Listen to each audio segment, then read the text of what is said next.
Hey everyone, welcome back to the channel. Today I'm going to be reviewing Pink Floyd's Pulse Concert Blu-ray.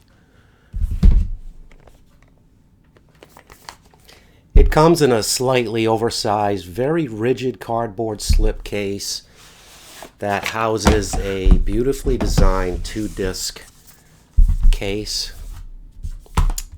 A 60 page booklet with an amazing slew of great photos and the set list and credits, and a really nicely designed interior sleeve that contains the pulsing red light, its circuit board, and this time wisely they chose two easily replaceable AA batteries so that us geeks can keep this baby pulsing 24/7 on our DVD shelves. This is easily one of the most impressive Blu-ray packages I have in my vast collection now. So, Pulse was recorded on October 20th, 1994 during Pink Floyd's 2-week stand at London's Earls Court while touring in support of their second post-Roger Waters album, The Division Bell. The concert video was originally released on VHS and Laserdisc in 1995, and a DVD version was later released in 2006, containing numerous bonus features. In 2019, a newly restored and re-edited version was released on Blu-ray and DVD as part of the Later Years box set, and these versions were eventually given standalone releases in 2022. For those of you lucky enough to have seen this tour in person, or at least saw any of these Pulse concert videos, you already know that the Division Bell tour was one of the most amazing visual spectacles to ever call itself a rock concert at the time. Although this tour was in support of the Division Bell album, the real star here was the Dark Side of the Moon, performed in its entirety in order during the second set.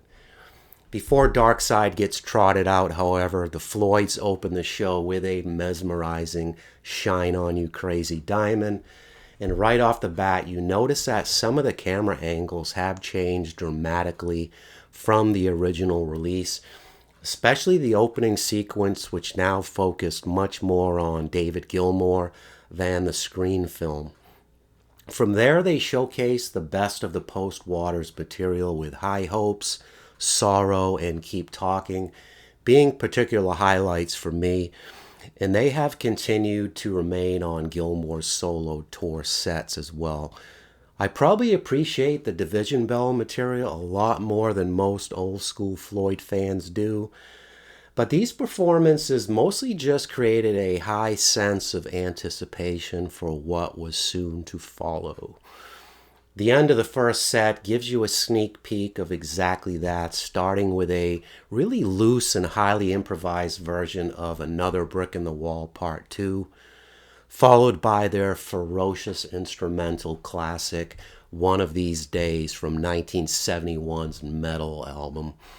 Watching two giant inflatable warthog pigs with tongues hanging out and spotlights beaming from their eyes squeal in delight from the top of two enormous light towers on either side of the stage, while Gilmour tore through this brilliant lap steel slide guitar masterpiece, made it the clear highlight of the first set. After the first intermission, the stage darkens to reveal a huge heartbeat-like pulse flickering across the giant circular screen. This, of course, triggers the beginning of the Dark Side of the Moon's opening track, Speak to Me. After a haunting performance of Breathe, things really heat up, literally, as On the Run ends with a burning airplane flying across the entire length of the arena until it crashes and explodes into a giant fireball at the front corner of the stadium. Oh, it only gets better, too. The famous orgasmic female vocals on The Great Gig in the Sky were performed stunningly by Sam Brown, but when she handed off the ending part to the two other backup singers, they kind of failed to sustain the same electricity. Money featured a really cool soulful blues breakdown in the middle before ending with another phenomenal Gilmour guitar solo. The set came to an end with a dazzling light display that signaled the end of Eclipse, which brilliantly concluded The Dark Side of the Moon. After a second intermission, the recorded intro to Wish You Were Here fills the arena before a spotlight eventually shines on Gilmour as he fingers the opening chords to this timeless classic. It was as beautiful as I've ever heard it. This leads to what I was especially anxious to see on this upgraded Blu-ray version, since it is one of my favorite songs of all time, Comfortably Numb, of course. The performance was plenty awesome, but the stage show now goes from merely incredible to downright mind-blowing.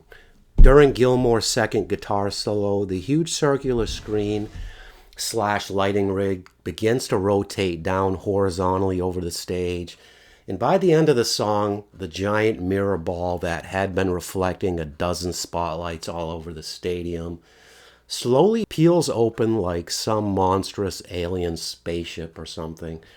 And that was just child's play compared to the laser light show spectacle during the Run Like Hell finale. Wow. When I first watched the VHS version of Pulse in the late 90s, I vowed to not watch it again until I had a proper DVD version at least in my hand. It deserved to be seen with upscale picture quality and at least 5.1 surround sound. And the higher resolution 640K Dolby tracks sounded incredible when compared to the standard 448K tracks found on most DVDs at the time. Considering the limitations of the source material, the Blu-ray improvements are still quite substantial, mainly because you now get uncompressed LPCM stereo and DTS HD master audio surround mixes that really breathe new life into this concert. The video, on the other hand, could really only be helped so much.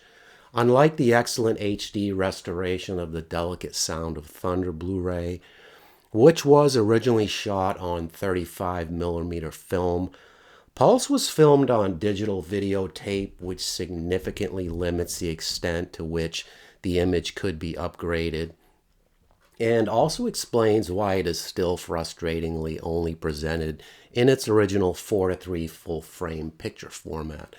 Otherwise, the picture has been significantly improved over its previous versions, with overall enhanced clarity, brightness, and color detail in particular, but it is still nothing to get overly excited about. As long as you don't expect it to look like Gilmour or Waters' recent concert Blu-rays, you'll be fine.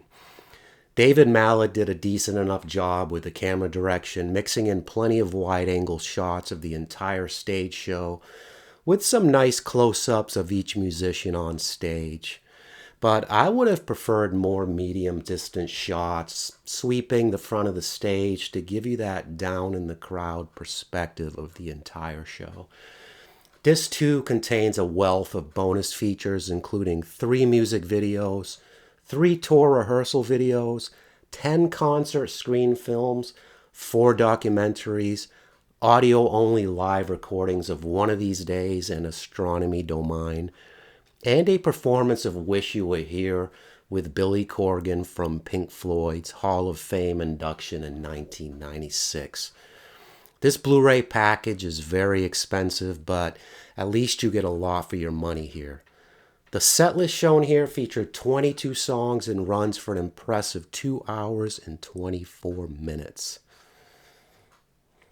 The list of band members for this concert are also displayed here. As for my ratings of this concert Blu-ray, my overall production rating is a 7 out of 10, and my overall performance rating is an 8 out of 10. So I've been on quite the Pink Floyd concert video bender of late, after being dazzled by the latest 2 concert Blu-rays from Pink Floyd alumni David Gilmour and Roger Waters. This enticed me to upgrade several of my older Floyd-related DVDs with their Blu-ray counterparts and really dig into them again to review for this channel. Although Gilmour and Waters' recent concert videos are absolute spectacles to behold, there is something extra special to seeing David Gilmour, Nick Mason, and Richard Wright up on stage together in their prime as Pink Floyd. Add in the Pulse Blu-ray upgrades and you've got yourself a real winner that is well worth the money. All right, that's it for me today. Let me know your thoughts on Pink Floyd's Pulse concert Blu-ray in the comments, and don't forget to like and subscribe for more. Thanks, and catch you guys next time.